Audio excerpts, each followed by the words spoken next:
Jai Hind Defense Aspirants, welcome back to my channel SSP Success.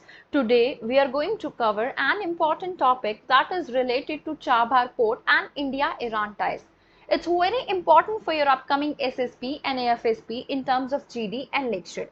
देखो Iran में जो Chabahar port है ना, इसकी डेवलपमेंट को लेके ईरान एंड इंडिया में एक एग्रीमेंट साइन हुआ है। सबसे पहले मैं आपको लोकेशन बता देती हूँ चाबहार पोर्ट की। ये देखो यहाँ पे, ये जो रेड से मार्क किया गया है ना, this is Chabahar port. Okay, तो अब ये जो चाबहार पोर्ट की लोकेशन आपने देख ली है।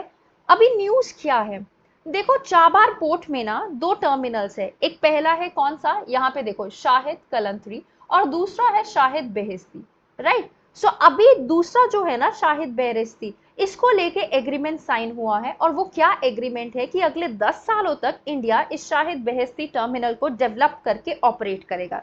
इंडिया की तरफ से इंडिया पोर्ट ग्लोबल लिमिटेड, यहाँ पे देखिए, एंड ईरान की तरफ से पोर्ट्स एंड मैरीटाइम ऑर्गेनाइजेशन, दोनों ने मिलकर एग्रीमेंट को साइन किया है। देखो इंडिया इस शाहिद बेहेस्ती को डेवलप करने के लिए कितना अमाउंट, वो 120 मिलियन डॉलर को जो है क्या करेगा, इन्वेस्ट करेगा। एडिशनली 250 मिलियन डॉलर का क्रेडिट फैसिलिटी प्रोवाइड की जाएगी ईरान को और ईरान के नियर बाय एरियाज को डेवलप करने के लिए। सो इन टोटल 370 मिलियन डॉलर का इस कॉन्ट्रैक्ट का वैल्यू है। ओके, अब आगे देख लेते हैं।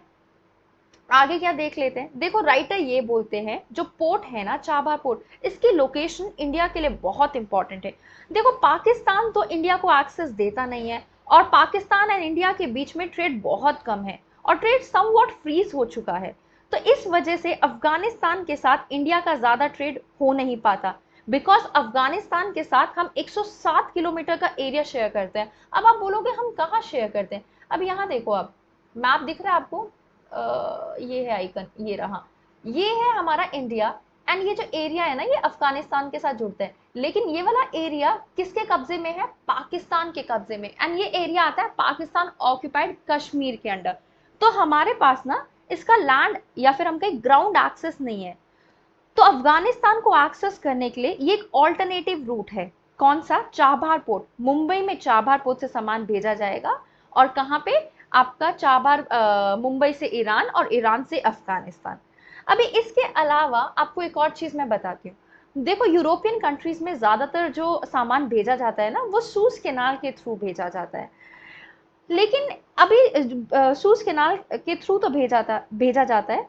अभी क्या होता है, लेकिन ना एक और ऑल्टरनेटिव रूट निकल के आया है, जिसका नाम है, आप सामने देख सकते हो, नॉर्थ साउथ ट्रांसपोर्ट कॉरिडोर। अब इस नॉर्थ साउथ ट्रांसपोर्ट कॉरिडोर को भी चाबहार पोर्ट से कनेक्ट करने की बात चल रही है।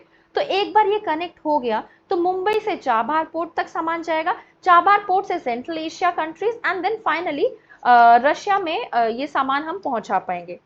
तो ये जो सूज कैनाल का रूट है ना, एक उसका ऑल्टरनेटिव मीन्स हमारे पास आ जाएगा।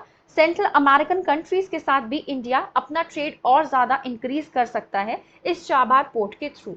अब अगर आपको मैं एक और चीज बता दूं, वो क्या है, देखो हम ये तो कह रहे हैं कि चाबहार पोर्ट की इंपॉर्टेंस का तो हमें पता है, लेकिन है क्यों चाबहार पोर्ट की इंपॉर्टेंस इसलिए भी ज्यादा है, बिकॉज आप यहाँ पे देखो, आपको मैप में दिख रहा होगा, sorry, here is the map, Chabahar port, और चाबहार पोर्ट के नियर बाय कौन सा पोर्ट है, ये है ग्वादर पोर्ट, राइट। सो इसके कुछ ही किलोमीटर्स के डिस्टेंस पे ग्वादर पोर्ट है। और अगर हम ग्वादर पोर्ट की बात करें, जिसे चाइना डेवलप कर रहा है, ये लोकेशन काफी ज्यादा स्ट्रैटेजिक है चाबहार पोर्ट की। ये सारे बेनिफिट्स हमने डिस्कस किए, तो अब हम चैलेंजेस पे आ जाते हैं। चैलेंजेस क्या है, अभी अगर हम देखें, चैलेंजेस है आपके सैंक्शंस।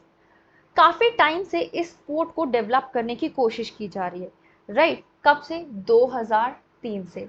लेकिन यूएसए ने क्या किया था, यूएसए ने ईरान के ऊपर सैंक्शन लगाए हुए थे कि कोई भी ईरान के साथ ट्रेड डील साइन नहीं कर सकता। तो इंडिया ने उस समय बात आगे नहीं बढ़ाई पोर्ट की डेवलपमेंट को लेके। बाद में 2015 में क्या हुआ, 2015 में एक जो है, हम ये कह सकते हैं कि यूएसए एंड बाकी कंट्रीज की ईरान के साथ न्यूक्लियर डील साइन हो गई, रिलेशन थोड़े बेहतर हो गए। तो इंडिया थोड़ा आगे बढ़ गया चाबहार पोर्ट को लेके, right, in terms of development. तो एक कॉन्ट्रैक्ट को एग्जीक्यूट किया गया था प्राइम मिनिस्टर नरेंद्र मोदी के द्वारा जब उन्होंने विजिट किया था ईरान में। ओके, उसके बाद क्या हुआ, और फिर 2016 में हमने क्या देखा कि 2016 में फिर से हमने चाबार पोर्ट की डेवलपमेंट को लेके एग्रीमेंट साइन कर लिया, लेकिन 2018 में यूएसए ने क्या किया, यूनिलेटरली विड्रॉ कर लिया इस डील से, न्यूक्लियर डील से 2018 में, और फिर से री इम्पोज कर दिए सैंक्शंस ईरान के ऊपर, राइट। एंड देन जो है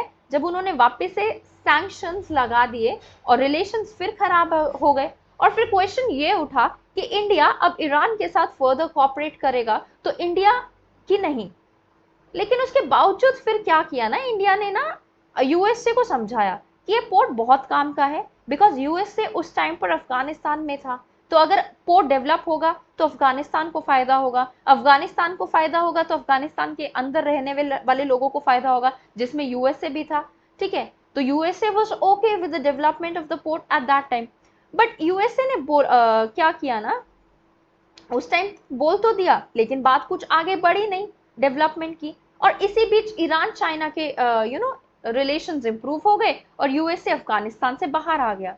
और अब जो 10 इयर्स का एग्रीमेंट इंडिया ने साइन किया ना, उसका विरोध यूएसए कर रहा है, और यूएसए ने बोला कि ईरान के साथ जो भी ट्रेड का डील साइन करेगा उसको सैंक्शंस उस पे लगेंगे, राइट। तो इंडिया को भी सैंक्शंस का हम ये कह सकते हैं लॉस उठाना पड़ेगा। बट हमारे एक्सटर्नल अफेयर मिनिस्टर जो हैं उन्होंने ये बोला है कि हमने पहले भी इसको यूएसए को कन्विंस किया है, तो हम अब भी यूएसए को कन्विंस कर लेंगे, ठीक है। सो इसी चीज को लेके, इसी थॉट प्रोसेस को लेके वो जो है क्या कर रहे हैं, आगे बढ़ चुके हैं इसको डेवलप करने को लेके, right. So guys, that was all. I hope you like the video. If you like it, do like it, share it and subscribe our YouTube channel SSP Success. Your likes and comments motivate us to make more and more videos on time. Thank you everyone.